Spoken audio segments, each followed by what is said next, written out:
Hi welcome to wow movies Tamil channel. இன்னைக்கு நம்ம சூப்பரான 5 கிரைம் த்ரில்லர் படங்களை பற்றி தான் பார்க்க போகிறோம். இந்த 5 படங்களுமே கன்னட மொழியில் ரிலீஸ் ஆன படங்கள். ஸோ இந்த படங்கள் எல்லாமே அமேசான் பிரைமில் அவைலபிளாக இருக்குது, தமிழ் டப்பிங்லேயே இருக்குது. அது என்னென்ன படங்கள் அப்படிங்கிறத நம்ம பார்க்கறதுக்கு முன்னாடி நம்ம வாவ் மூவிஸ் தமிழ் சேனலை நிறைய பேர் சப்ஸ்கிரைப் பண்ணாமே பார்த்துட்டு இருக்கீங்க. ஸோ ப்ளீஸ் சப்ஸ்கிரைப் பண்ணி உங்களுடைய சப்போர்ட்டை கொடுங்க. இப்போ வாங்க நம்ம வீடியோக்குள்ளே போகலாம். ஸோ இப்போ நம்ம ஃபஸ்ட்டாக பார்க்க போகிற படம் 2024 வருஷம் கன்னடத்தில் ரிலீஸ் ஆன கேஸ் ஆஃப் கொண்டனா அப்படிங்கிற ஒரு சூப்பரான கிரைம் த்ரில்லர் படத்தை பத்தி தான் பார்க்க போறோம். இந்த படத்துல விஜய் ராகவேந்திரா, பாவனா இவங்கெல்லாம் லீட் ரோல் பிளே பண்ணியிருக்காங்க. பாவனா ரொம்ப வருஷம் கழிச்சு திரும்பவும் கம்பேக் கொடுத்த படம். ஸோ இந்த படத்துடைய ஆன்லைன் ஸ்டோரி என்ன அப்படின்னு கேட்டீங்கன்னா, பெங்களூருக்கு பக்கத்துல இருக்கக்கூடிய கொண்டனா அப்படிங்கிற ஒரு ஊர்ல நம்ம ஹீரோ எஸ்ஐயா ஒர்க் பண்ணிட்டு இருக்காரு.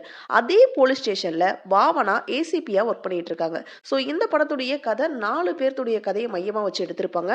ஒருத்தர் ரவுடியுடைய கதை ஒரு பக்கம் போயிட்டு இருக்கும். இன்னொரு பக்கம் பானிபூரி விற்கக்கூடிய ஒரு நபர் அவருடைய பையனுடைய ஹாஸ்பிட்டல் செலவுக்காக 5 லட்சம் வேணும் அப்படின்னு சொல்லிட்டு தேடிட்டு இருக்க மாதிரி ஒரு கதை போயிட்டு இருக்கும். மூணாவதா நம்மளுடைய ஹீரோ ஒரு பெரிய கிரைமை பண்ணிட்டு அதுல இருந்து எப்படி தப்பிக்கலாம் அப்படின்னு சொல்லிட்டு ஒரு யோசனை பண்ணிட்டு இருப்பாரு. நாலாவது நம்ம ஹீரோயினுடைய கதை. அவங்க ஒரு தொடர் கொலையை பத்தி இன்வெஸ்டிகேட் பண்ணிட்டு இருப்பாங்க. அதே நேரத்துல நம்ம ஹீரோ ஏதோ தப்பு பண்றாருன்னு சொல்லி அவரு மேல சந்தேகமும் திரும்பும். இது ஒரு பக்கம் போயிட்டு இருக்கும். ஸோ இந்த 4 கதையுமே ஒரு இடத்துல மீட் ஆகும். அது என்ன, நம்ம ஹீரோ அப்படி என்ன பெரிய கிரைம் பண்ணாரு, அதை நம்ம ஹீரோயின் கண்டுபிடிச்சாங்களா இல்லையா அப்படிங்கிறது தான் இந்த படத்துடைய மீதி கதை. ஸோ இந்த படத்தை பொறுத்த வரைக்கும் ஸ்கிரீன் பிளே மிகப்பெரிய பிளஸ்னே சொல்லுவேன். ஏன்னா 4 பேர்த்துடைய கதையை ஒரு இடத்துல ஒரு காட்சியா கொண்டு வரக்கூடிய சீன்லாம் ரொம்ப நல்லாவே இருந்துச்சு. விறுவிறுப்பா கொண்டு போயிருந்தாங்க. ஸ்டார்டிங்ல இருந்து கிளைமேக்ஸ் வரைக்கும் செம்ம இன்ட்ரெஸ்டிங்கா இருக்கும். இந்த படத்துடைய இன்னொரு பிளஸ் என்ன அப்படின்னு கேட்டீங்கன்னா, ஹீரோவுடைய ஆக்டிங் சொல்லலாம். குறிப்பா ஒரு குற்றத்தை பண்ணிட்டு அதனால குற்ற உணர்ச்சியில தவிக்கக்கூடிய காட்சியெல்லாம் ரொம்ப சூப்பராகவே இருந்துச்சு. கிரைம் த்ரில்லர் ஃபேன்ஸுக்கு இந்த படம் ரொம்பவே பிடிக்கும். இந்த படத்தில் இருக்கக்கூடிய நெகட்டிவ் என்ன அப்படின்னு கேட்டீங்கன்னா, கொஞ்சம் பொறுமையா போன மாதிரி ஃபீல் ஆச்சு. ஸோ அதை தவிர இந்த படம் ஒரு சூப்பரான கிரைம் த்ரில்லர் படம். இந்த படத்தை நீங்க பார்க்கணும்னு நினைச்சீங்கன்னா அமேசான் பிரைம்ல இருக்கு.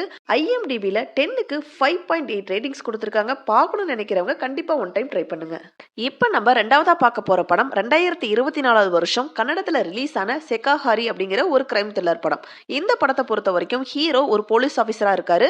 அவருடைய ஒய்ஃபுக்கு உடம்பு சரியில்லாம இருந்ததுனால டிரான்ஸ்ஃபர் கேட்கிறாரு. டிரான்ஸ்ஃபர் கிடைக்க போற அந்த நேரத்துல இவர் ஹேண்டில் பண்ண கேஸ் உடைய குற்றவாளி, அதாவது ஒரு கொலை குற்றவாளி போலீஸ் ஸ்டேஷன்ல இருந்து எஸ்கேப் ஆயிடுறாரு. பொதுவா ஒரு குற்றவாளி மேல எஃப்ஐஆர் போட்டுட்டாங்க அப்படின்னு சொன்னா கோர்ட்ல ஆஜர்படுத்துற வரைக்கும் அவங்கள ரொம்ப பத்திரமா பாத்துக்கணும்.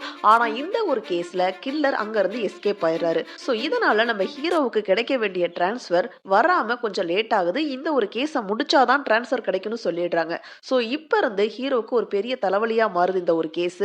சோ இந்த ஒரு கேஸை நம்ம ஹீரோ சால்வ் பண்ணாரா இல்லையா, கில்லரை கண்டுபிடிச்சாரா இல்லையா அப்படிங்கறதா இந்த படத்துடைய மீதி கதை. ஸோ இந்த படத்துல இது மட்டும் இல்லாம இன்னொரு கதையும் போயிட்டு இருக்கும். ஸோ இந்த 2 கதையும் ஒரு இடத்துல வந்து மீட் ஆகும். அது ரொம்ப நல்லாவே இருந்துச்சு. ஸோ இந்த படத்துல நடிச்சிருந்த எல்லாத்தோடைய ஆக்டிங்கும் சூப்பரா இருந்துச்சு. குறிப்பா ஹோட்டல்காரரா வரவருடைய நடிப்பு இன்னுமே நல்லா இருந்துச்சு. இன்னொரு பிளஸ் என்ன அப்படின்னு கேட்டீங்கன்னா, சினிமோட்டோகிராஃபி, ஒளிப்பதிவு தான் அப்படின்னு சொல்லுவேன். ஏன்னா இந்த படத்துல மோஸ்ட்லி நைட் சீன்ஸா தான் இருக்கும். அதையெல்லாம் ரொம்ப நல்லாவே ஒளிப்பதிவு பண்ணியிருக்காங்க. பேக்ரவுண்ட் மியூசிக் சில சீன்ஸை நல்லா எடுத்து காட்டுறதுக்கு ஹெல்ப் பண்ணுச்சு. இந்த படம் காமன் ஆடியன்ஸை விட கிரைம் த்ரில்லர் ஃபேன்ஸ்க்கு ரொம்பவே பிடிக்கும். இந்த படத்தில் இருக்கக்கூடிய நெகட்டிவ் என்ன அப்படின்னு கேட்டிங்கன்னா, கிளைமேக்ஸ் கொஞ்சம் நம்புற மாதிரி இல்லைன்னு எனக்கு பர்சனலாக ஃபீல் ஆச்சு. ஸோ அதை தவிர்த்துட்டு பார்த்தீங்கன்னா இந்த படம் ஒரு சூப்பரான கிரைம் த்ரில்லர் படம். இந்த படம் பார்த்தீங்கன்னா அமேசான் பிரைம், ஆஹா ஓடிடியில் அவைலபிளாக இருக்குது. IMDbல 10க்கு 7.5 ரேட்டிங்ஸ் கொடுத்துருக்காங்க. தமிழ் டப்பிங்லேயே இருக்குது. பார்க்கணும்னு நினைக்கிறவங்க ஒன் டைம் ட்ரை பண்ணுங்க. ஸோ இப்போ 3வது இடத்துல இருக்கக்கூடிய படம் கன்னட மொழியில் 2023 வருஷம் ரிலீஸ் ஆன தட்சாமா தட்பாவா அப்படிங்கிற ஒரு கிரைம் த்ரில்லர் படம். இந்த படத்தில் ஹீரோ ஒரு போலீஸ் ஆஃபீஸரா ஒர்க் பண்ணிட்டு இருக்காரு. அதே போலீஸ் ஸ்டேஷனுக்கு நம்ம ஹீரோயின் ஒரு கம்ப்ளைண்ட் கொடுக்க வராங்க. அதாவது கொஞ்ச நேரமா என்னுடைய ஹஸ்பண்டை காணவில்லை, நீங்க கண்டுபிடிச்சு கொடுங்கன்னு சொல்றாங்க. இந்த ஒரு கம்ப்ளைண்ட் வந்து 3 நாள்ல அந்த காணாம போனதா சொல்லப்படுற ஹீரோயினுடைய ஹஸ்பண்ட் அவங்களுடைய வீட்டுக்கு கீழே இருக்கக்கூடிய பேஸ்மெண்ட்ல டெட் பாடியா கண்டுபிடிக்கப்படுறாரு. ஸோ இந்த ஒரு கேஸை நம்ம ஹீரோ எடுத்து விசாரிக்கவும் ஆரம்பிக்கிறாரு. இது ஒரு பக்கம் போயிட்டு இருக்க கரெக்டா இந்த ஒரு கேஸ் நடந்து 15 வருஷம் கழிச்சு ஹீரோயின் அவங்களுடைய பொண்ணு கூட நிம்மதியா வாழ்ந்துட்டு இருக்காங்க. அப்ப ஹீரோயினுடைய பொண்ணுக்கு ஹீரோயின் மேல ஒரு சந்தேகம் வருது.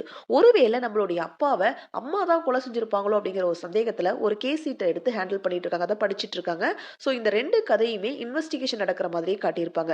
ஸோ இந்த ஒரு கேஸ்ல கில்லர் யார் அப்படிங்கிறத நம்ம ஹீரோ கண்டுபிடிச்சாரா இல்லையா, அதுக்கப்புறம் என்ன நடந்துச்சு அப்படிங்கிறதா இந்த படத்துடைய மீதி கதை.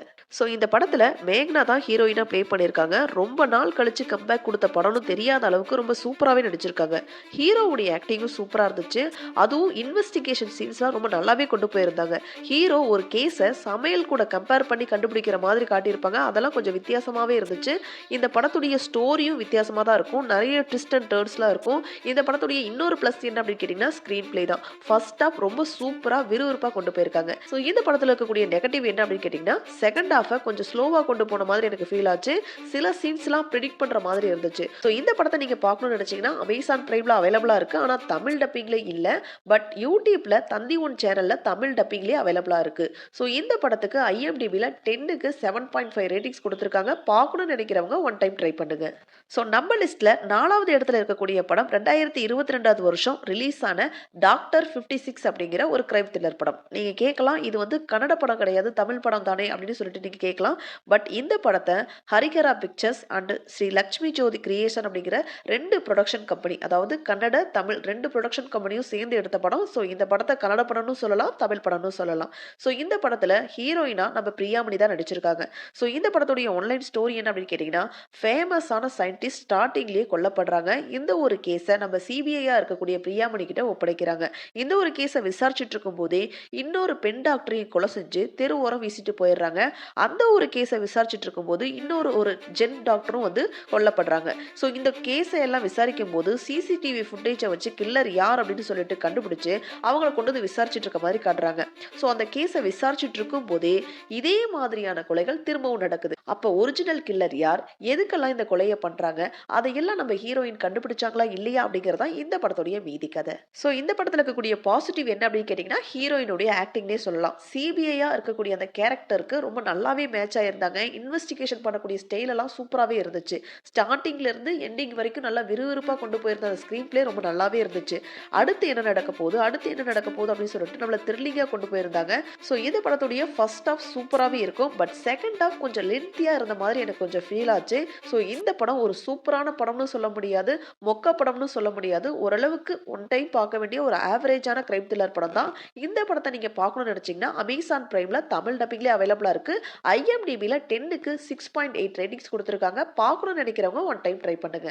ஸோ இப்போ நம்ம லிஸ்ட்ல 5வது இடத்துல இருக்கக்கூடிய படம் 2021வது வருஷம் கன்னடத்தில் ரிலீஸ் ஆன சீதாராம் பெனாய் கேஸ் நம்பர் 18 அப்படிங்கிற ஒரு சூப்பரான கிரைம் த்ரில்லர் படம். இந்த படத்தை பற்றி நான் ஆல்ரெடி ஒரு வீடியோவில் பேசியிருக்கேன். அதை நான் பார்த்துருக்கேன், கேட்டிருக்கேன்னு சொல்கிறவங்க ஸ்கிப் பண்ணிக்கலாம். ஸோ இந்த படத்துடைய ஆன்லைன் ஸ்டோரி என்ன அப்படின்னு கேட்டிங்கன்னா, நம்ம ஹீரோ போலீஸ் ஆஃபீஸராக இருக்காரு. அவர் ஒரு புது ஸ்டேஷனுக்கு, அதாவது ஒரு புது ஊருக்கு டிரான்ஸ்ஃபர் ஆகி வராரு. அங்கே இருக்கக்கூடிய பெண்டிங் கேஸ் எல்லாம் விசாரிச்சுட்டு இருக்காரு. அந்த நேரத்தில் ஊருக்குள்ள நிறைய திருட்டு சம்பவங்கள் நடக்குது. அதையெல்லாம் யார் பண்ணுறாங்க அப்படின்னு சொல்லிட்டு ஒரு பக்கம் விசாரிச்சுட்டு இருக்காரு. அதே நேரத்துல இன்னொரு பக்கம் பாத்தீங்கன்னா ஒரு சீரியல் கில்லர் கேஸையும் விசாரிச்சுட்டு இருக்காரு. குறிப்பா போலீஸ்காரங்களுடைய ஒய்ஃபை மட்டுமே குறி வச்சு ஒரு கில்லர் கொலை செஞ்சுட்டே வரான். ஸோ இந்த 2 கேஸையும் நம்ம ஹீரோ சால்வ் பண்ணாரா இல்லையா, அதுக்கப்புறம் என்ன நடந்துச்சு அப்படிங்கறதா இந்த படத்துடைய மீதி கதை. ஸோ இந்த படத்தை நீங்க பார்க்கணும்னு நினைச்சீங்கன்னா பிரைம் வீடியோலையும் யூடியூப்லயும் அவைலபிளா இருக்கு. யூடியூப்ல தமிழ் டப்பிங்லயே இருக்கு. IMDbல 10க்கு 6.6 ரேட்டிங்ஸ் கொடுத்துருக்காங்க. பார்க்கணும்னு நினைக்கிறவங்க ஒன் டைம் ட்ரை பண்ணுங்க. ஸோ இதே மாதிரி சூப்பரான படங்களை பத்தி நீங்க தெரிஞ்சுக்கிறதுக்கு நம்ம வாவ் மூவிஸ் தமிழ் சேனலை மறக்காம சப்ஸ்கிரைப் பண்ணுங்க, லைக் பண்ணுங்க, ஷேர் பண்ணுங்க, கமெண்ட் பண்ணுங்க. தேங்க்யூ.